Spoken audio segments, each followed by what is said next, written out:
Profit and loss दो term हैं जिस पे ध्यान देना है। फर्स्ट है कॉस्ट प्राइस जितने में ख़रीदा और सेलिंग प्राइस उस what ever the article and things जितने में हमने बेचा। तो दो चीज़ें होती हैं सीपी एंड एसपी, शॉर्ट में बोलते हैं। अब दो केसेस बनेगी यहाँ पे। If CP is a greater then SP, cost price हमारे ख़रीदने की प्राइस ज़्यादा है सेलिंग प्राइस से, तो ऑब्वियसली हमें लॉस हो रहा है। और सेकेंड टर्म यदि हमारी एसपी ग्रेटर देन सीपी है तो ऑब्वियसली हमें प्रॉफिट हो रहा है। ओके, तो ये चार टर्म हैं जिस तरह से मैं बताने की कोशिश कर रही हूँ, इसी बेस को लेना, बिकॉज बुक में बहुत सारे फार्मूलाज हैं और उससे आप कंफ्यूज हो जाओगे।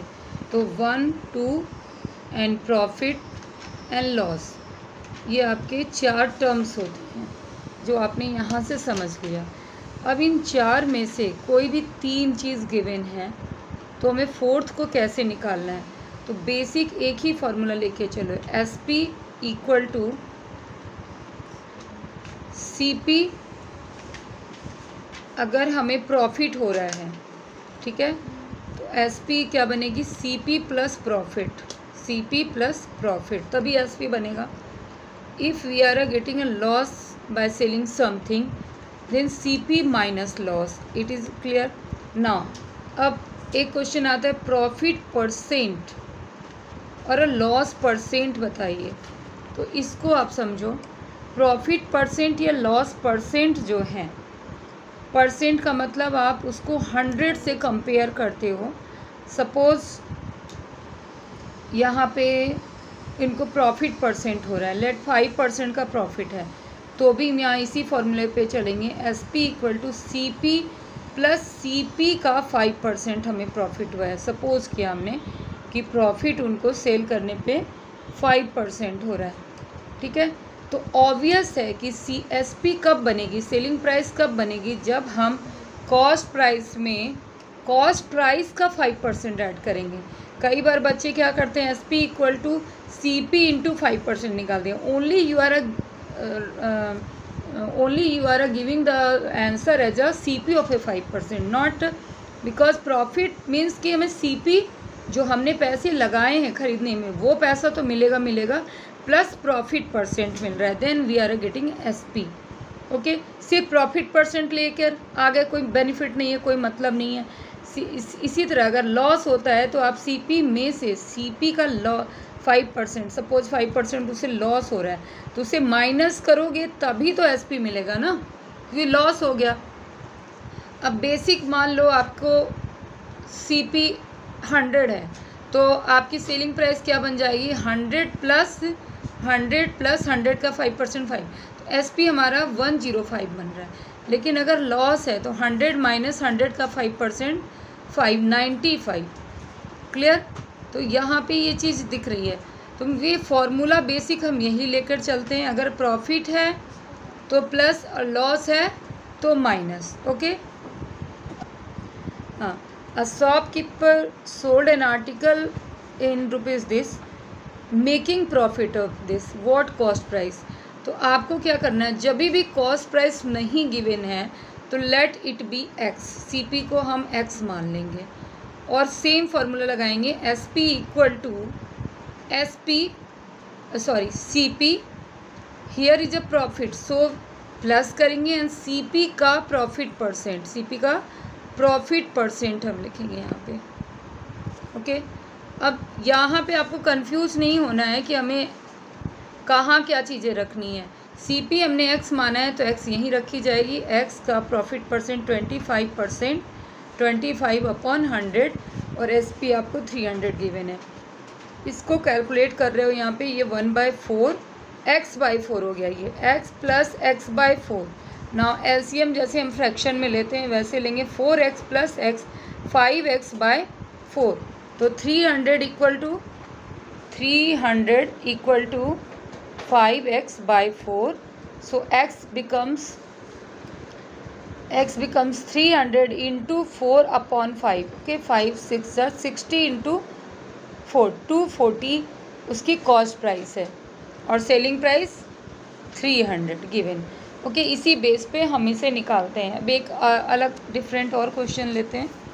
यहाँ पे question number let be 3, cost of a 5 pencil, cost of a 5 pencil is equal to selling price of a 4 pencil.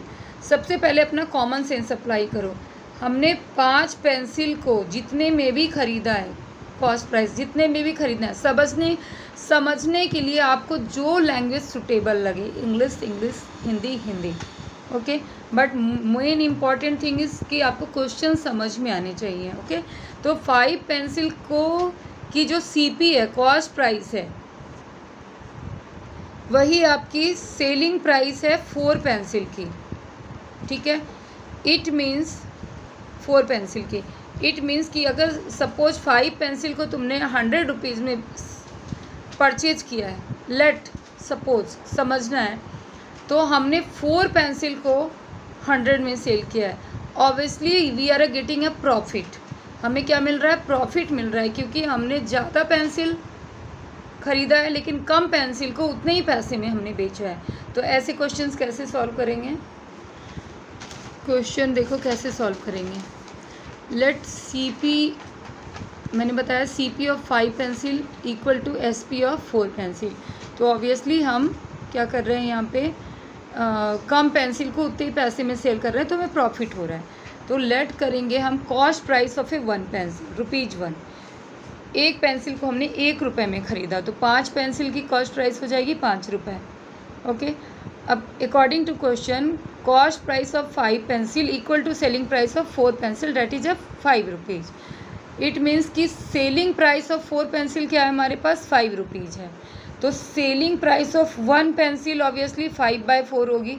Selling price of 1 pencil 5/4 rupees, okay. And it is a more than 1, तो profit है हमारा 1 से ज़्यादा। हमने 1 रुपये में एक pencil ख़रीदा लेकिन बेचा हमने 1 रुपये से ज़्यादा में।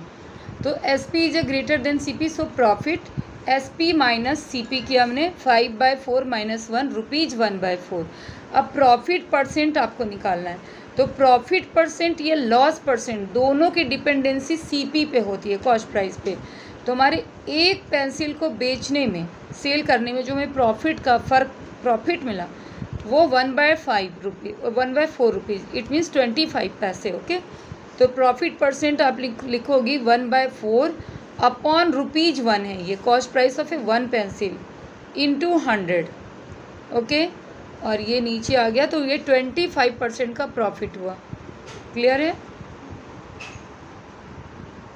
Selling price of 11 laptop is equal to cost price of 10 laptops हैं, ओके। मीन्स कि हम 10 लैपटॉप्स जितने पैसे में भी हम ख़रीद रहे हैं, उतने पैसे में हम 11 लैपटॉप्स को सेल कर दे रहे हैं। इट मीन्स हम लॉस में जा रहे हैं। तो सेम यहाँ पे वैसे ही फर्स्ट क्वेश्चन के जैसे ही फॉलो करना है कि कॉस्ट प्राइस को लेट करो, cost price of 1 laptop equal to ₹1 पे ऐसे क्वेश्चंस करने चाहिए, वो बेहतर है। तो कॉस्ट प्राइस ऑफ आपके 10 लैपटॉप्स ऑब्वियसली ₹10 हो जाएंगे। And selling price of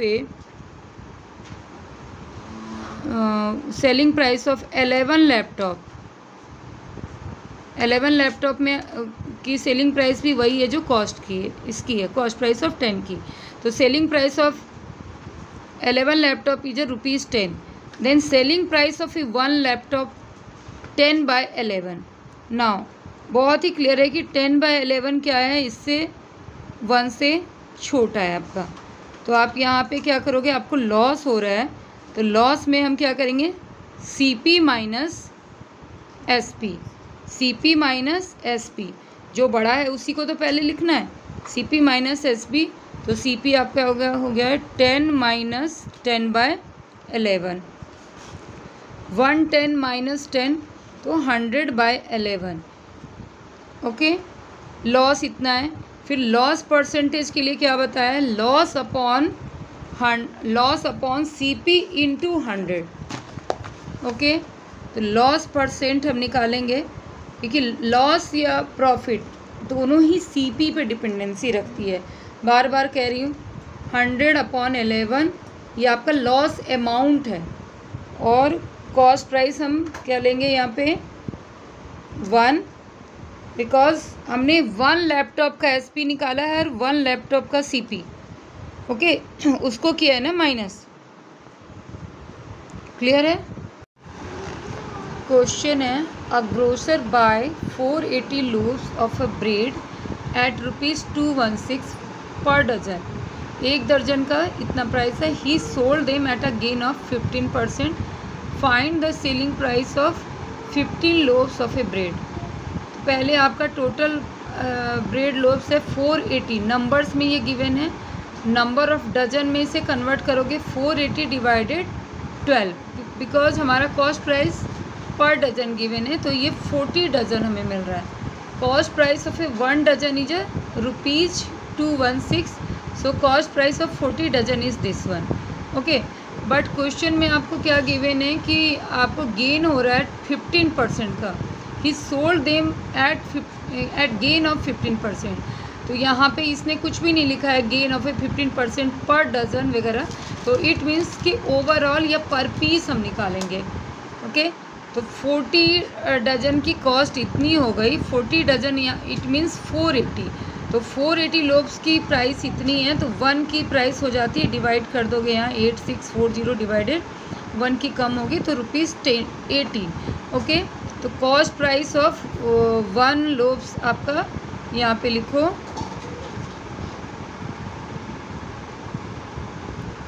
same जो बेसिक फार्मूला बताया, SP = CP + CP + CP into CP profit %। तो ये ₹18 पर हम निकाल रहे हैं। 18 का प्रॉफिट है आपके पास में 15% का, 15/100। इसे सॉल्व करोगे तो SP ऑफ ए 1 लोब्स आपको मिल रहे हैं। Okay, SP of a 1 lobes आपका हो जाता है। इसको सॉल्व करने से यहाँ पे 27/2 सीधे कर दिया, डेसिमल में 13.5, इसे ऐड किया ₹31.5। और कॉस्ट प्राइस क्या है 18 है। तो तुम्हें यहाँ सेलिंग प्राइस ऑफ 15 लोब्स निकालने हैं 15 पीसेस के, तो 15 का 31.5 इंटू 15 करना है। ओके, क्लियर है? क्योंकि यहाँ पे मे भी कन्फ्यूजन हो रहा हो कि गेन जो 15% गिवन है वो किस पे गिवन है। अगर ऐसा हो तो हम पर पीस पे नहीं, पर पीस पे उसको अंडरस्टूड करेंगे 15%। क्लियर?